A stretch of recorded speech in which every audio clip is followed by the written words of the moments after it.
If working from home is a dream of yours, or if you're already doing it, I wanted to share some of the essential things that I have, or that I do, or that I use that has made working from home really enjoyable while also keeping me focused as well as comfortable. So, this is what I'm going to talk about in today's episode, some of my work from home essentials that you can start to use for yourself. And if you have anything to add to this, I would love to hear about it. For now, let's jump into today's episode.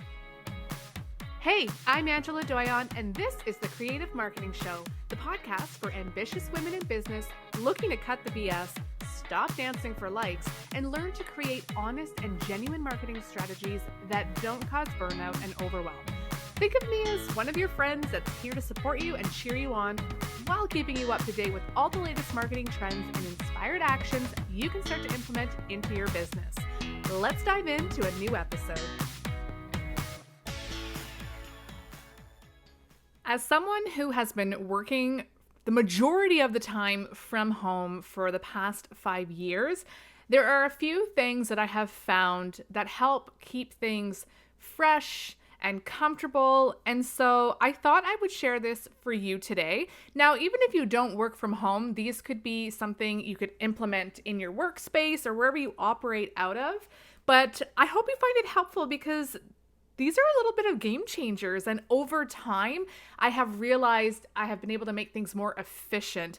And I'm going to say that word again, and comfortable. I want to be comfortable in the space that I'm working in. So I'm going to go through some of the tools or the essentials or the routines that I have that have made it a really great experience. And so the first one is to be able to move around. I don't know if you're like me. I do like to have fresh spaces. So I have an office space dedicated inside of my home, and that's where it's my hub, where it really hosts all my tools. And it's kind of a central location. It's really where I do most of my podcast recording, so I don't have to constantly be moving my equipment around. But I really enjoy working off my MacBook Air, so my laptop, and I can take that anywhere. And if you've followed me on Instagram, you've probably seen, especially in summer, like I love working on my back patio. I find that I don't miss out on the day. So that's kind of one of the habits I also do. I move around. Sometimes I'm at my kitchen island. Sometimes I'm cozied up on a couch, especially on a rainy day, under some blankets, usually with Gilmore Girl repeats on Netflix in the background, and just cozying up. So I find that keeps me really, really fresh. So having a laptop that can help you move around. And again, on a beautiful summer day, get outside. That has been such a game changer. There are many days where I have worked the entire day under a patio umbrella, but then I felt like I didn't miss out on that beautiful weather. And there's something about working outside that is just absolutely so refreshing. I also really enjoy having some background music going while I'm working. So whether that's through Alexa or just off of my phone, I usually have it pretty low unless I'm recording, then everything is off. But if you work from home and you're the only one home, I find it just kind of fills in that silence and can make you feel a little less lonely. Spoiler alert, I don't know if you heard that in the background, but as soon as I said the A word, Alexa, she started talking to me. I don't know if it picked it up, but anyway, I do enjoy having some nice background music going, especially when like one of your songs comes on and it's a nice little dance break, or to just take a little bit of a space away. I really do enjoy that. Now, I also love my coffee. So if you're a coffee lover or a tea lover, one of the things that I've started doing is, of course, I make my fresh pot of coffee in the morning, but instead, you know how sometimes there's a little bit left over, or sometimes we'll make like a little bit extra. And I love iced coffees. And so on the days where, mid-morning or around noon, if I feel like I need a little pick-me-up, instead of getting in the car and heading over to Starbucks, In the morning, whatever leftover coffee I have a little carafe and I pour it in and I put it in the fridge. And then if, around 11 or noon and I need that little pick me up, I froth up some milk, I grab that cold coffee and I pour it over ice, and I've got a nice little iced coffee treat for myself. So just having, that preparation a little ahead of time, it's a really nice treat. And then I don't lose any work time by heading out and heading over to Starbucks. Now, alternatively, sometimes it's really nice to take those breaks. And so when I talk about moving around and working in different spaces, there are also times where it makes sense that I pack up my laptop, I bring all my notebooks, and I head over to a local coffee shop, whether it's a local one or Starbucks, and I find a nice cozy space.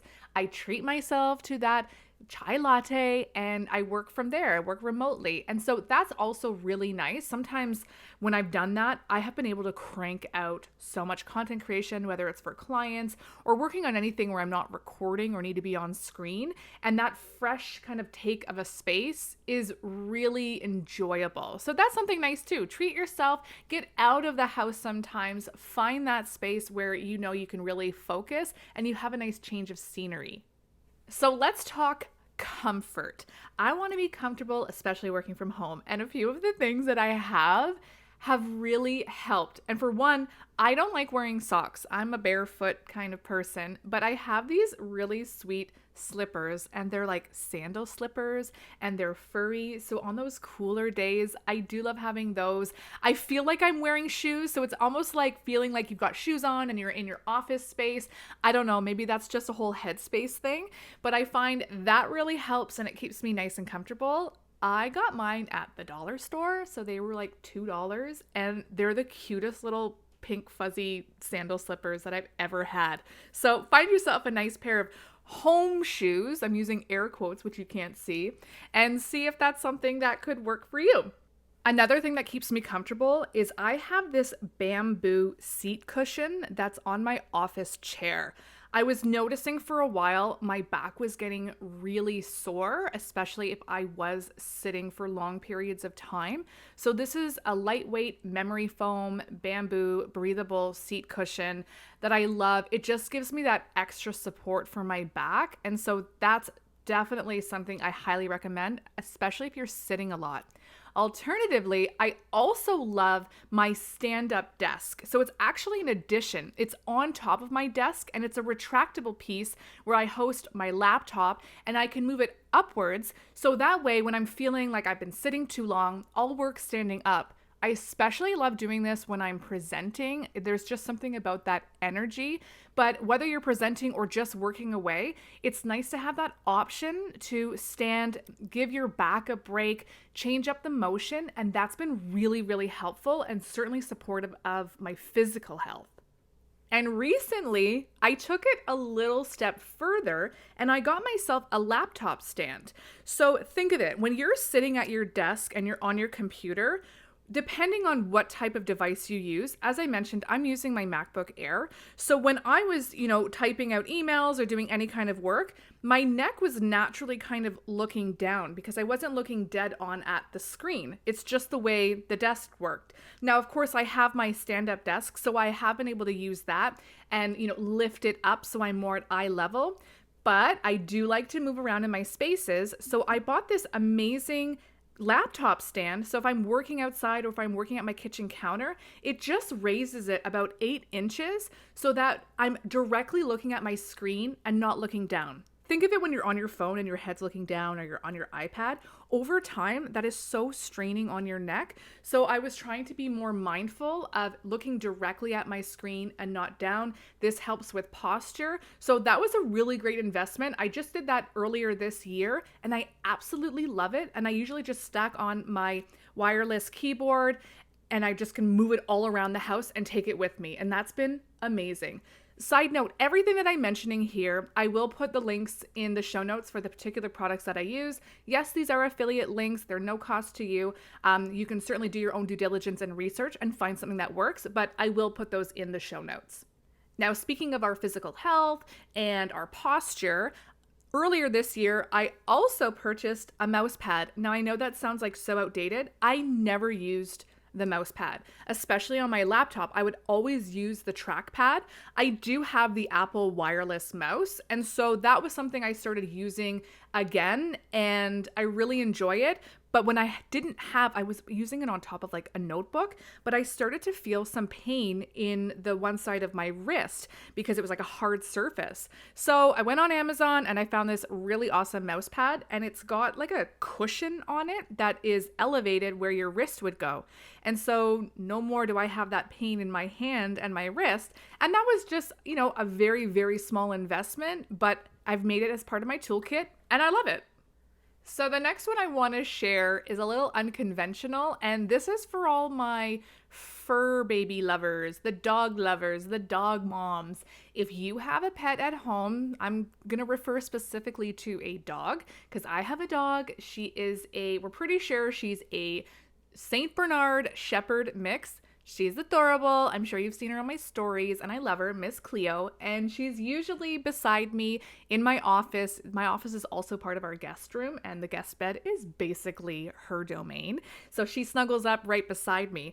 And during the spring, the summer, and the fall, when I'm working, there's nothing worse than being on a Zoom call or in a presentation, and then the dog's at the back door whining to go out. If you have a dog, you probably understand exactly what I'm talking about. I swear, I will be recording or doing, all my work all morning long, and she's sitting here peacefully, nice and sleeping. She's so cute. And then all of a sudden, as soon as I'm in like a podcast recording, or I'm on an interview, or I'm doing a presentation, that's when she decides that she needs to go out. So what we actually got it last year, and I love it. It's from Amazon, and it's like a retractable magnetic screen door. So on our back door, I have the sliding glass door open, and this screen is up, and it's great because it doesn't let any of the bugs in, but she can walk through it, and it just closes right after because it's all magnetized. So that way, if I'm in a recording and she needs to go out back, I don't have to get up. I don't have to pause. I don't have to say, excuse me. She can just go in and out. Now, of course, please don't do this when it's pouring rain out because that's an absolute disaster. And obviously it's not going to work in the wintertime. But I'll tell you, over the last couple months in the spring, summer, and on those warmer days in the fall, it's fantastic to have. And it's been one of the best purchases that we've done. One more item that I'll share, and I wasn't sure if I was going to put this, but I actually really enjoy it. We have the Ring doorbell, and what I love about that is when I am in a meeting, I have my phone usually with me, and I've got the Ring app.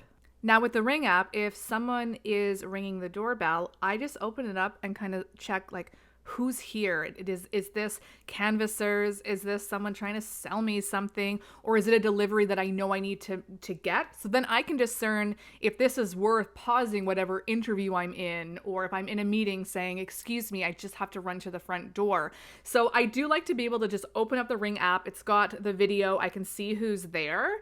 And again, make that decision if I need to get up or not. And that's been really helpful so I don't waste time going to the door where it's someone like, are you serious right now? Like, no, I don't need this. Like, stop canvassing in my neighborhood. Or if it's UPS and it's one of my new items that I've ordered, or Amazon, then, maybe I want to get it. Or Amazon typically leaves it. So they just leave it at the front door. So I don't actually need to go to the door. So I do enjoy the Ring app. That has been really helpful as well to just keep me on track and not distracted.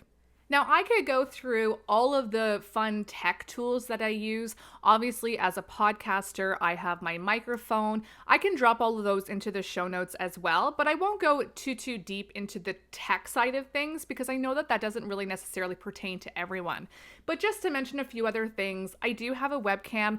I usually only use that one when I'm recording for digital programs or courses or trainings. I have a ring light. I do use my ring light often because inside my office, I have a window to my right. So to really even out that light, specifically for trainings, or if I'm on a Zoom call inside the membership with members, I do want to make sure that everyone can see me. So the ring light is great. I just have it propped up right behind my computer and I just flip that on. So that's been really helpful. Same thing, I have this like USB adapter where it's something, if you have one of the newer versions of of the MacBook Air where you don't have all the USB ports, there's a great little adapter that you can plug in. And that way I can have my microphone plugged into it. I can have my light plugged into it. If I need to have anything else with a USB, it's just like a little hub. So I actually bought that a couple of months ago, and it's really helpful just so that I can make sure I can connect it to everything that I need right on my laptop and that I don't have to use, any other computer. So that's really helpful too.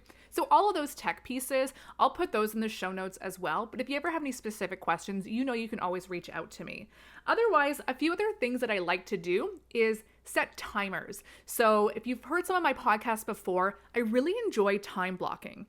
Time blocking allows me to stay on track. I usually don't focus on one task for more than an hour and a half, maybe 2 hours at most, before I switch to something else. That just helps keep things fresh. But one thing I do want to share that I think is really important is to schedule out breaks, because when we work from home, it can be very, very tempting to just keep going. It's not like those breaks. If you ever worked in a conventional office space or whatever kind of capacity with other colleagues, coworkers, where, you hang out in the lunchroom or you grab lunch together, things like that. That doesn't happen when you work from home. So I really think it's important, schedule a break, put it in your calendar at a certain time to take your lunch, take a walk, take your dog for a walk, get outside, just any of those moments that you can schedule in for yourself. That's going to provide more peace of mind, and it's going to be really helpful for your mental health, and actually will probably provide you with more opportunity to be creative because you've given yourself that break and then jump back into whatever you need to work on. That's all I wanted to share in today's episode. I'd love to hear any of the tools or routines that you have for yourself at home. Feel free to send me a DM on Instagram at angela.s.doyon. I also want to share I've got lots of resources, or if you're interested in any services, to visit AngelaSDoyon, DOYON.com.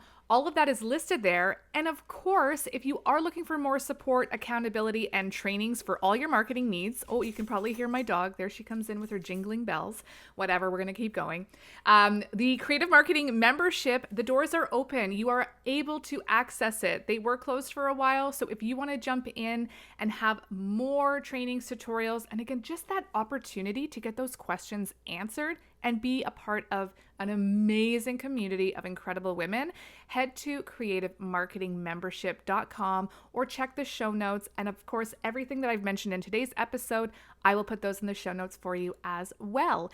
I hope that you have a great rest of your week, and I look forward to another episode dropping soon.